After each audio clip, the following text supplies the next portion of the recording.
Today, we're diving in some absolutely timeless wisdom from the Bhagavad Gita, specifically about the art of meditation. It's basically a practical guide for mastering our own minds to find a real, lasting peace. And it all starts with one single fundamental question. So, think about it. Is your mind the force that lifts you up, or is it the thing that's constantly pulling you down? The Gita throws this question right at you, and it's the core challenge we're going to unpack today. Because according to this ancient text, the choice is, believe it or not, entirely yours. All right, so before we can even think about controlling the mind, we need to be super clear on what the goal even is. The Gita kicks things off by totally redefining what it actually means to be a yogi, and it's probably not what you're picturing. This right here is a huge shift in perspective. The Gita makes it so clear. A true yogi isn't someone who just quits their job and goes to a cave. No, it's someone who has let go of the selfish reasons behind what they do. It's not about what you do, it's all about why you're doing it. And I love this part because it shows it's a journey, right? It has stages. For someone who's just starting out, taking selfless action is the tool you use to clean up your mind. But for the person who's already got that inner stability, well, for them, a deep sense of calm, tranquility becomes the new tool to go even deeper. The path literally evolves as you do. Okay, now let's get to the heart of it all. This is where we identify the real obstacle, the real battlefield for all our inner work, the double-sided nature of our own minds. This verse is just so powerful. It puts all the responsibility right back on us. We have to use our own mind to lift ourselves up.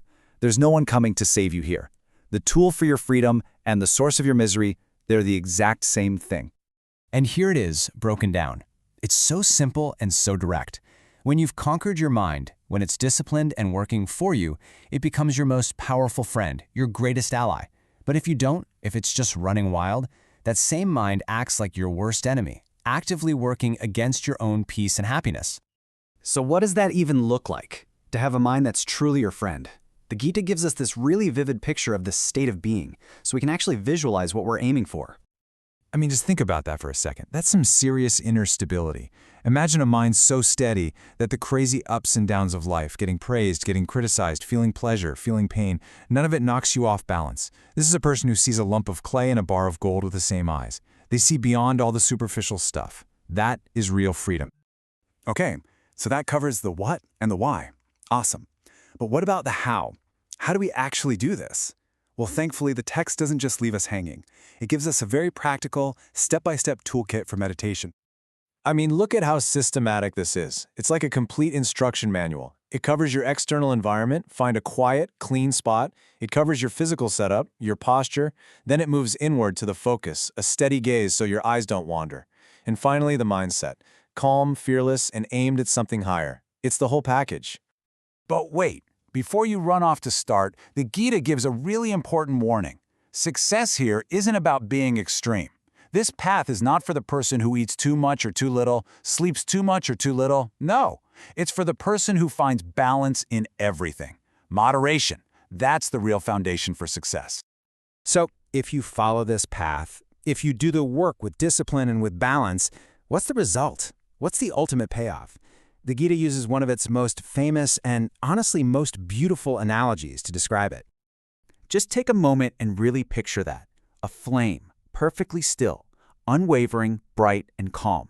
That is the image of a mind that's achieved true peace. It's completely undisturbed by the winds of the world outside or the chatter on the inside. And this is what that steady flame feels like from the inside. The noise just stops. That endless mental chatter finally goes quiet. Your happiness starts coming from within, not from chasing things outside yourself. You actually feel a kind of joy that's beyond what your senses can even register. And once you find that, you're locked in. It becomes your new normal. So you see, the Gita doesn't just give us a cool philosophy. It lays out a clear, actionable roadmap, a path from a mind at war with itself to a mind at peace. The final question, of course, is a personal one. The path is there. The choice to walk it, that's up to you.